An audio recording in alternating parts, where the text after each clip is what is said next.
Hello, everyone, and welcome to a new episode of the XPERT Talks.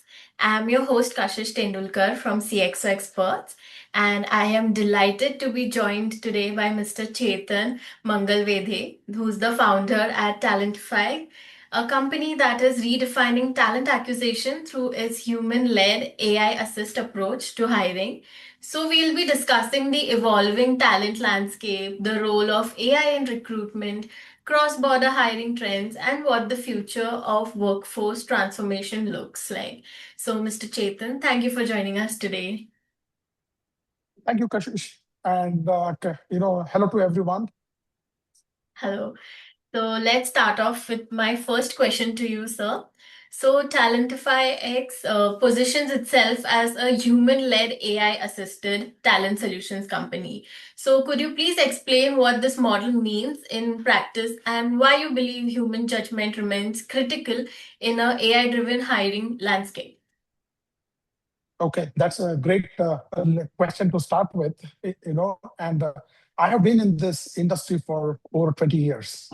And the last 5 or 6 have been interesting and challenging because the technology has evolved so fast. If you look at the prior technological advances, they have taken decades to evolve.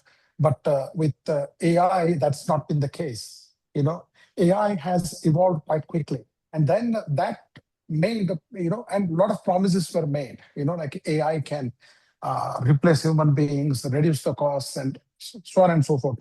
But if you look at it, uh, see, AI was looked at the wrong way for recruitment. I'll tell you why. Because people they tried to bolt on AI to the existing infrastructure without thinking, and that led to problems with interviews, and that led to problems to understanding. That led problems, many problems that made people uncomfortable. And what we did was, see, there is one thing that is sacrosanct in recruitment. See, nothing can replace a human being's judgment. I mean, for example, I do what I do, you do what you do. And there are certain places, or there are circumstances wherein you have to read between the lines. You have to understand the nuances of a conversation or an interview. And this is where AI fails. It fails spectacularly in this one area. And that's why we see, our job is to make our client's job easier, to recruit and streamline the process, and not to make it complicated. And with AI, one of the things happens is that you know you think volume directly, because it can do so many activities that the volume goes up, right? The productivity goes up. And you look at it, then each hiring manager is stuck with screening like 90 to 100 resumes, because you can do it so fast. So you start asking questions as to, so since we can do more, why don't we do more? But the hiring decisions get clogged, and that's where we come in and we say, we are going to give you a curated list. We are not going to just dump resumes because AI says so. You know, say we talk to them about what their aspirations are. We talk about what would be a good job for them, or what a real opportunity looks like for them. And then also, if you look at today's marketplace, see, we are at the cusp of change. So today, the workforce comprises of 30% of Gen Zs. And by 2030, the predictions are that it's going to be 70% of the workforce. But the expectations of the millennials and the expectations of Gen Z, it's a different ballgame altogether. So we live in a world of people want to know. It's not enough that I make money. It's they want to look at the cause. If the cause, their cause and their purpose and this job align. So, yeah, I mean, we run into situations wherein some people refuse to work for fossil fuel industry, and we run into situations, similar situations. That I can go on and on about this, but these things can be managed by having structured interviews. To understand who you are talking to, and only humans can do this. There is only so much you can train the AI for.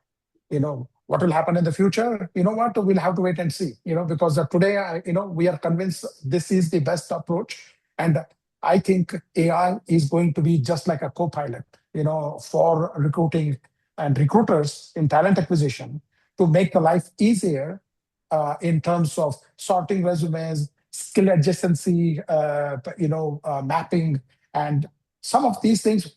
These things are predefined and easy to understand and easy to program.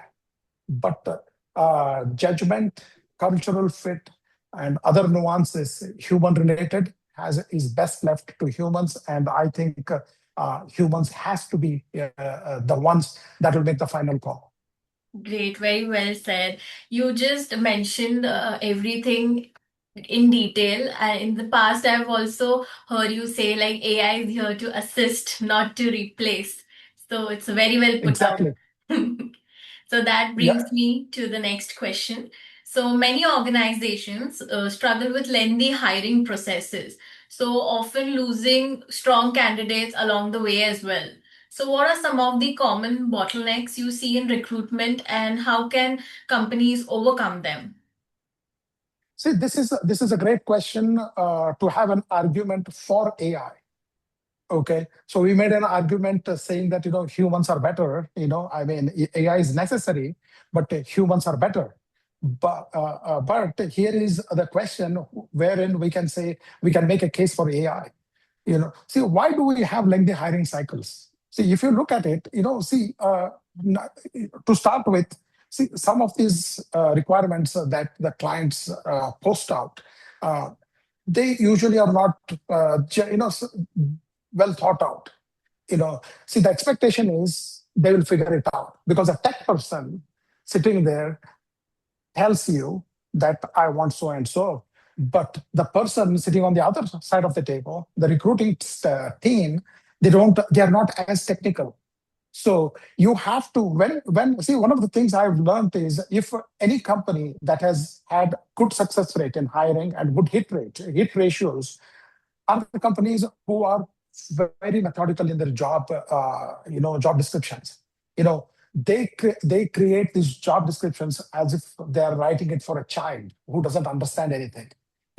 So that is step number one: having the right job description right out of the gate. Now, secondly, when it comes to using technology, because humans can only parse so much information. Humans can only do so much of work on a daily basis. So there is another like a bottleneck. So using AI to parse resumes, to scan through your databases, to scan through millions of resumes or hundreds of resumes, and come up with a potential good fit list. Like let's say you could have like 20, 30, 40 things. And this is where humans come in back into the equation. And you use human filter to come up with a curated list of 3 to 5 candidates. So, I mean, if we are going to bombard the hiring managers with 10 resumes, 20 resumes, imagine they work with vendors too, other vendors. You're not just the only one. So imagine the backlog. So these are the things that are taking too much of time. And then the end result is, you are going to lose candidates. You are, you see, I made a video, saying that having too much of options is not a good thing. Yes. You need a curated list. I mean, it's like when you go shopping, right? If more the options, the difficult it is to choose, and then you lose time. And then with humans, see, once certain timeline passes. Now, let's say somebody you have submitted a resume, and then there is no meaningful progress. Say for about a week, 10 days. So the interest levels of candidates start declining. Now, these are the things that make AI do faster, save the time, and that's the case for AI. To be used.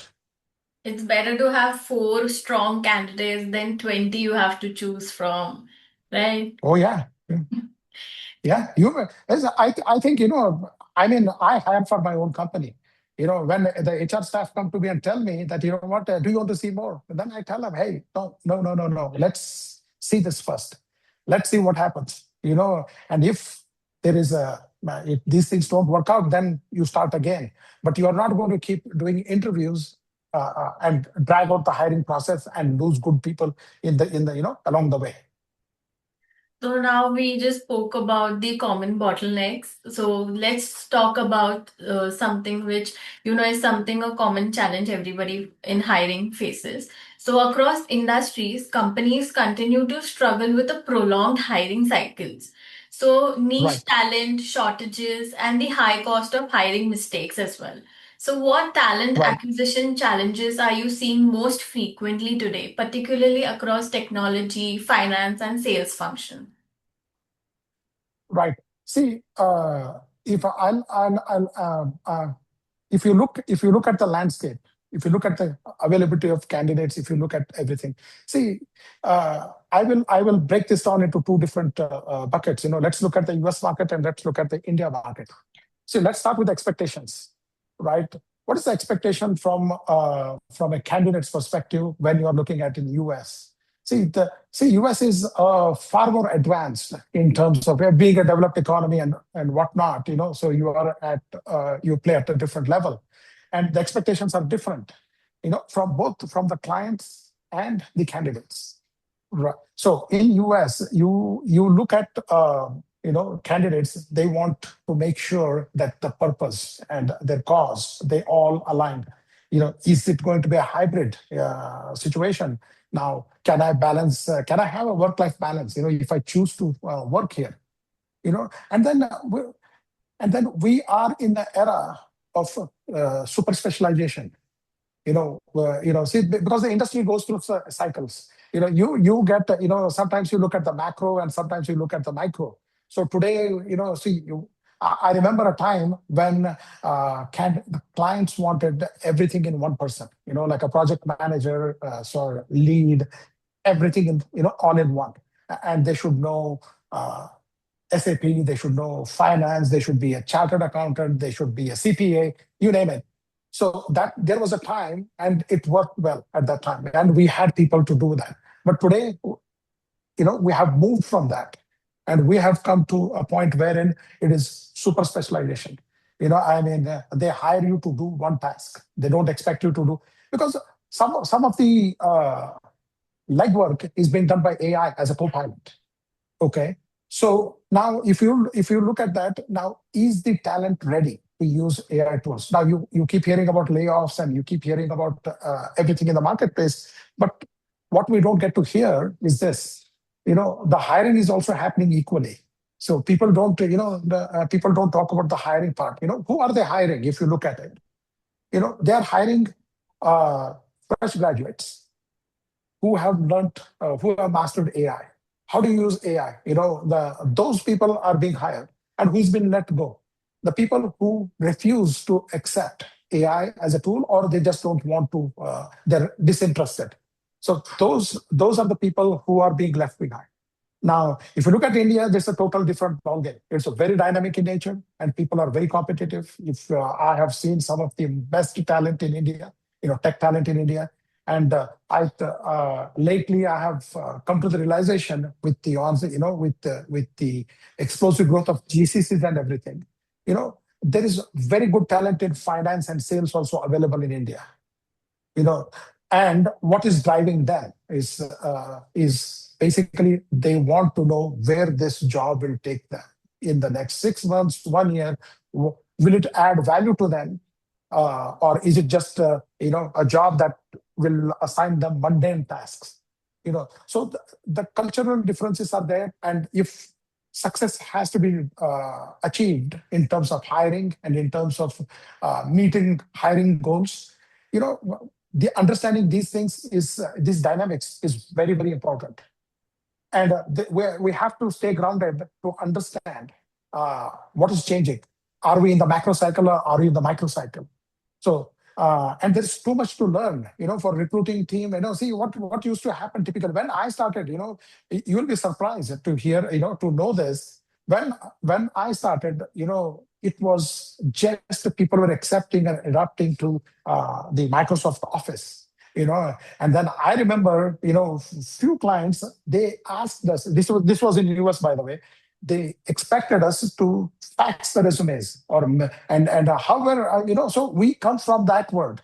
And timing was never a thing. People expected delays, people expected that things will happen. Now the emails came, the word came, all these came, and that having expectations like went down from like, oh yeah, it will take months, it will take days. Now with AI, the expectation is, if we don't keep up, see, we are still in the days expectations, from a hiring standpoint. So it has to be changed to not days, maybe day. It can be done. It is achievable. It's not impossible. It is achievable. But again, are the organizations ready to make those systemic changes to achieve the numbers? That's very well said. Thank you for explaining us the difference between the US market and India market, what's happening today. So let's hop on to the next question. So recruitment success today is measured not just by filling positions, but by long-term employee performance and retention. So how does TalentiFi-X evaluate the quality of its placements, and what metrics do clients typically use to assess hiring successes? See, typically, hiring success is, differs by company to company. But if you ask me as a person in this industry for a while, I would say this: what is a good hire? Uh, it has to be from two perspectives. One is for the client, and one is for the candidate. And eventually, both of them merge, right? Somewhere there has to be merging of these expectations. So if you look at a candidate, if there is an expectation now, for example, there are some roles in the marketplace, if uh, which is heavily into freshman hiring. The expectation is 6 to 12 months. If the longevity of those positions, or that person in that role is 6 to 12 months, something happens. Either the company says that you are no longer useful because they have not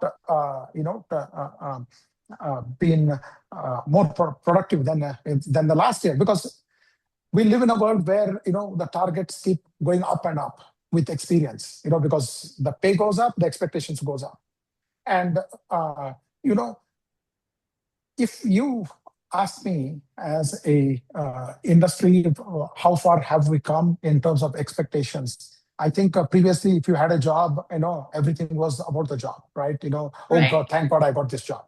Yes. Nobody cared about what I wanted or what have you. But now, if you look at the client perspective, the company's perspective, they want to see that, how quickly a person can blend in, understand. Blend means understand the culture, understand the nuances, and start being productive.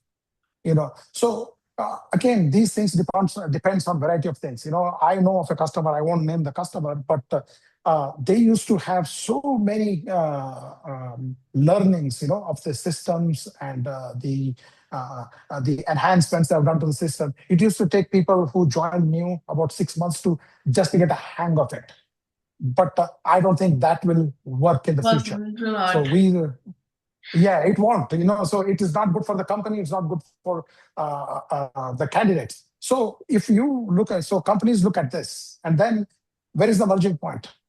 If the deliverables are delivered, and if the company has kept their promises, see what happens. There is a set of things that are met immediately in a hiring process, and there are a set of things that are promised. Like if you reach this milestone, if you reach a certain task, or if you have completed this, you're going to get this. And then promise of a good work culture. And if the work culture is toxic, if the work culture is supportive, if there are training programs for people to upskill themselves, so a lot of factors going for both the sides. So we are seeing, especially the tech companies adapting to this very well, and big financial institutions adapting to this very well. Hybrid work is one request that you are seeing everywhere, and it is so relevant in India. Because the travel times are so high because of traffic and because of other things. And, so at the end of the day, what matters is, how happy the candidate is, and how happy the customer is. So It's a very relative question. We can go about it for hours, because there's so many things, so many moving parts. Very well said, sir. So let's talk about AI. So with AI Mhm. rapidly reshaping recruitment and workforce planning, what emerging hiring trends should, business leaders be paying attention to over the next few years? I think one of the main factors that will drive growth in the future in terms of talent acquisition is, we can't be just hung up with the idea that, we want people who are already experienced, who knows this stuff and all that. So I think that is a race to the bottom. That's not race to the top. And what do I mean by that? See, talent is scarce. See, AI can scale, but humans, we have our limitations. We can learn only so many things and so many stuff, in a given period of time. And gaining experience, how many, with the growth that we are seeing today, with the hiring, with the companies, different types of companies coming up and all. See, we have seen one side of it. We have not seen the other side. See, we talk about the productivity. See, what matters is productivity, right? With the productivity being improved with AI, what other things can be achieved on the spare time? See, the companies have to figure this out, so they can get the best ROI from hires. So that's the single most important trend. And then technology keeps evolving. And we live in the age of, innovation fatigue. I mean, you wake up one day morning and you say, "Oh yeah, I figured this out." Next day morning you wake up and you feel like you are ancient history. Because so much of innovation is happening. Every So day. standardizing, yeah, every day it's something new. Every day is something new. So it's very hard to keep up. So companies have to understand what their specific needs are, and then clearly define their hiring processes. These are the things that we need a new hire, because this is our ecosystem, and these are the skills that are a must, and these are the skills we are willing to train on. So who have clarity on the new emerging talent and what they can supplement the new talent with. Because let me tell you, my son is in college. Okay, he went. He This will sum up all the discussion that we're having and probably answer some questions that have not been discussed here. So I had a question for him. He recently applied for internship and all whatnot, and I asked him about his experiences. I mean, he had. I asked him what type of interviews. I mean, was it humans? Was it machines? And what was how he felt about it, and how did his friends feel about it? Because this is the workforce of the future. So these guys can give us the information that we need to set up expectations for talent acquisition companies and customers to be ready, to be prepared. And he told me something interesting. I asked him. I started with the question of what do you like the most? Did you like the AI interviews better, or did you like the human interviews better? He said the human interviews, obviously. And then which process felt better? He said there were some companies where the processes were automated. Like for example, you apply and then the machine starts responding to you. And then you respond, and then the machine starts setting up the appointment, and then there is a video call, there is a link, you get on, and then somebody or something would read the question, and then you are stuck with answering the questions. Like you cannot counter question, you cannot understand. At least that was his experience. Maybe there are better tools out there, but that was his experience. And then the human interviews, human process.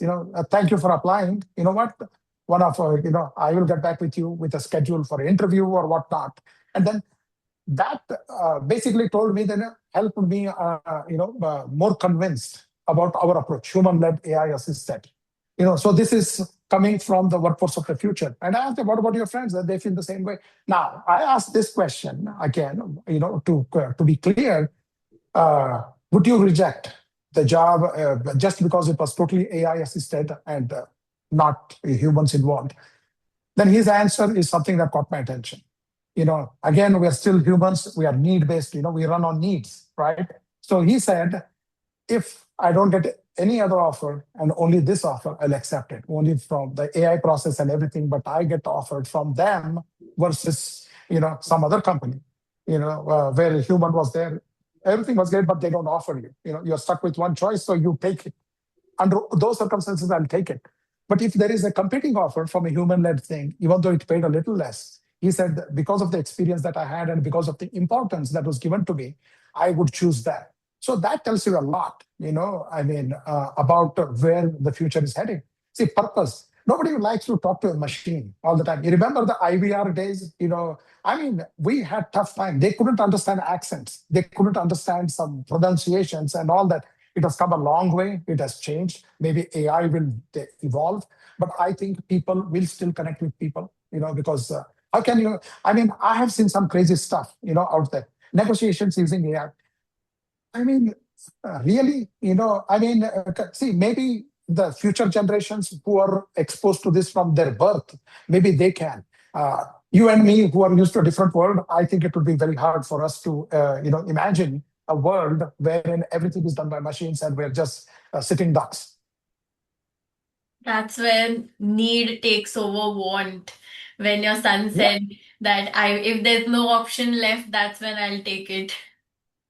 you're So right. And that tells a lot, right? About AI, where what people think, at least this presently what we are saying, because his generation is going to be 70% of the workforce in another 4 years. true. Thank you for sharing us your experience.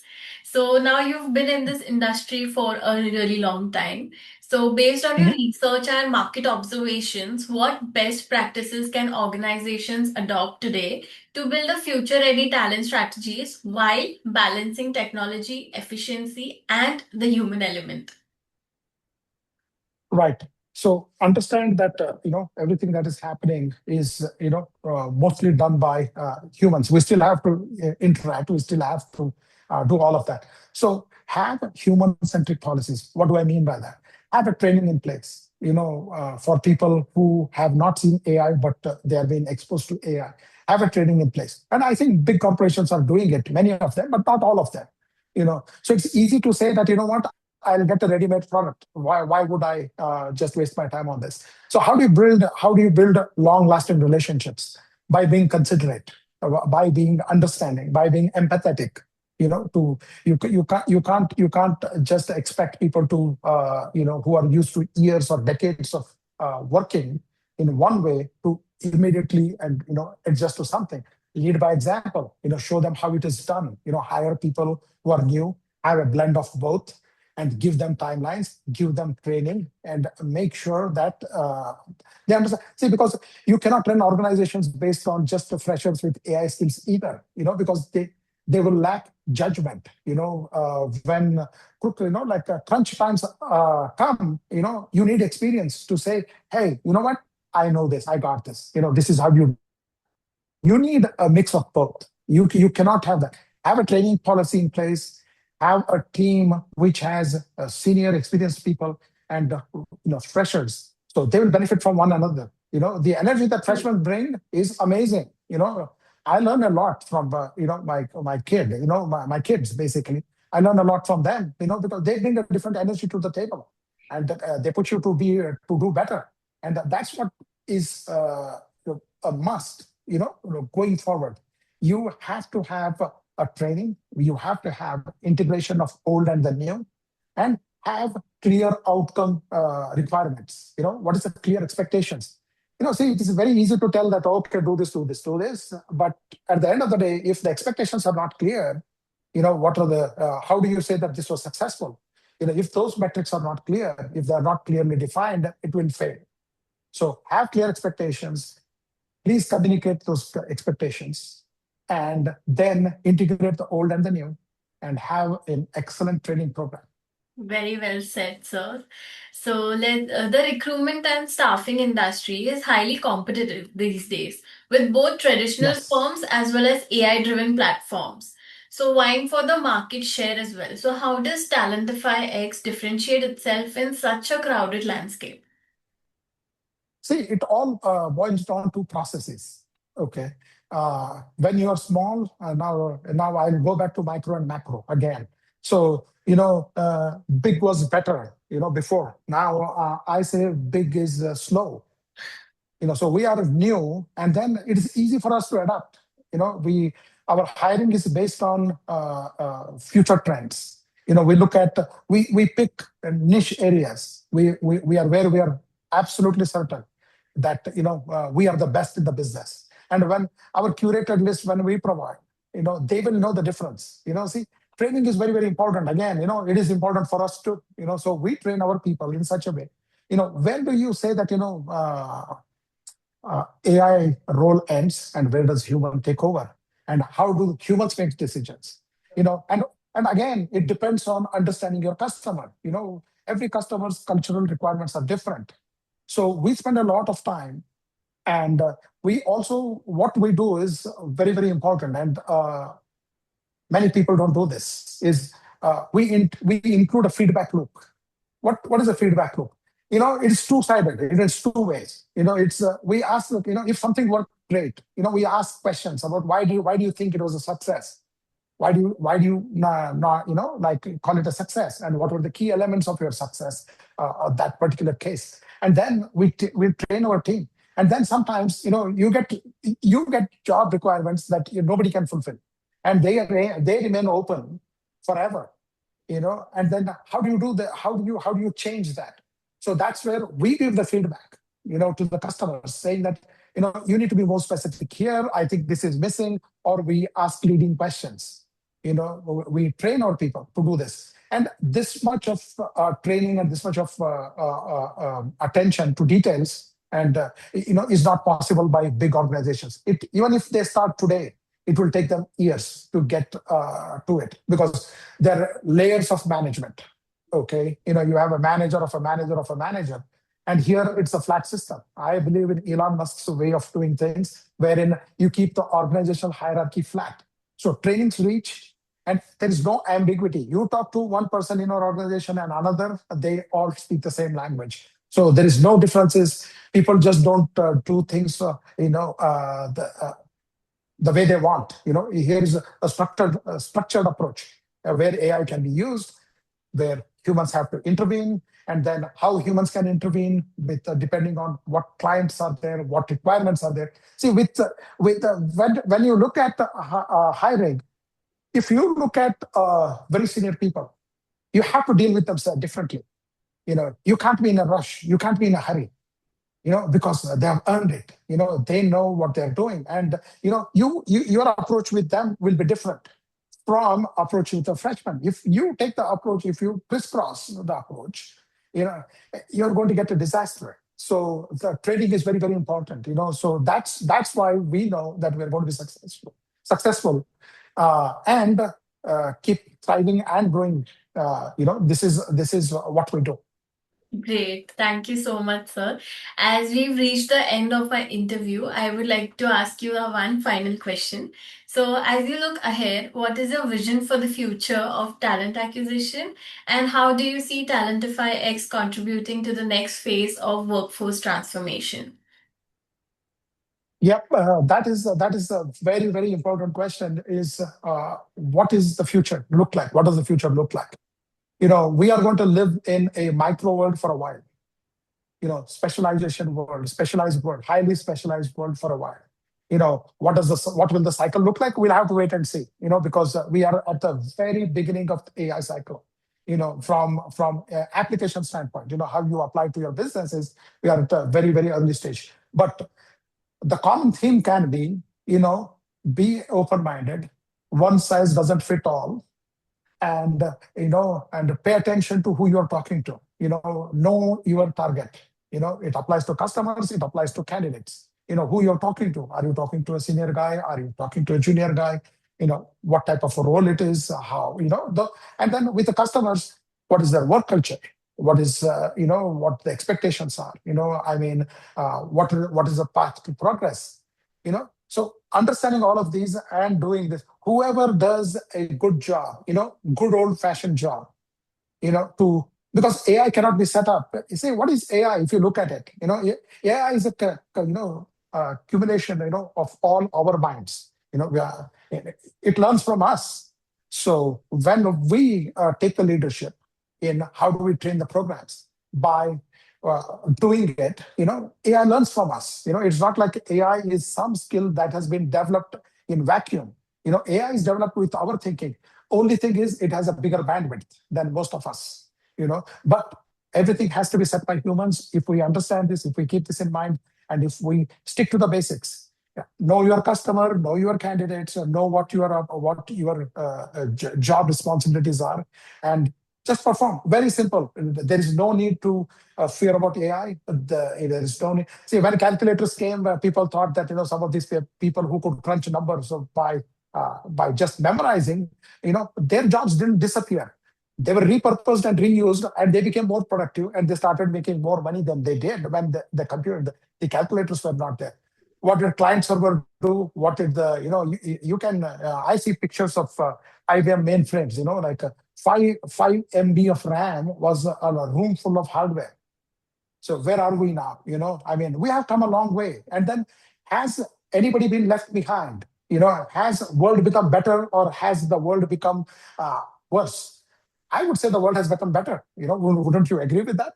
Sure, definitely. So, yeah, so it will. It is just that we didn't. What is it? I'll tell you what is the difference. Though. We'll end with this, but the difference is, I look at this and I say, why did people not panic in when those transitions were happening? You had a mainframe, you had a client server, then you moved to ERPs, they came in, then you moved to desktops, then you moved to handhelds, and then see people didn't, I mean, no, there was no brouhaha for at that time. But why do we have it now? See, the one of the things that happened was COVID. When COVID happened, people were at home, they got addicted to social media, or they started using it more. If you don't want to use the word Yes. addicted, you can say they started using social media more. And the more you keep talking about your experiences and everything, uh, people get scared, like, oh, I lost my job to AI. Oh, I lost my this, I lost my that. So because social media has, usage has skyrocketed, the news doesn't stay anymore. Like it's in pockets, it spreads, and that's why you see the fear. But you will very quickly see in next few years that it is totally not necessary to be fearful of what is coming. I think it's better to be prepared, and I think the world is going to be become better because we'll have more time to do things that we wanted to do because of AI. Great. That was very well said. So that was a quite interesting session, sir. I was particularly quite interested by the experience which you mentioned with your son, who gave you an Mhm. answer. Knowing that a younger generation is being so thoughtful about something is really interesting, and we can believe in them for handling the future. So Yeah. thank you so much for joining us today, sir. It was a pleasure to learn from your insights. Thank you for taking out the time. Thanks for the discussion, Kashish, and thanks again. Thank you so much, sir.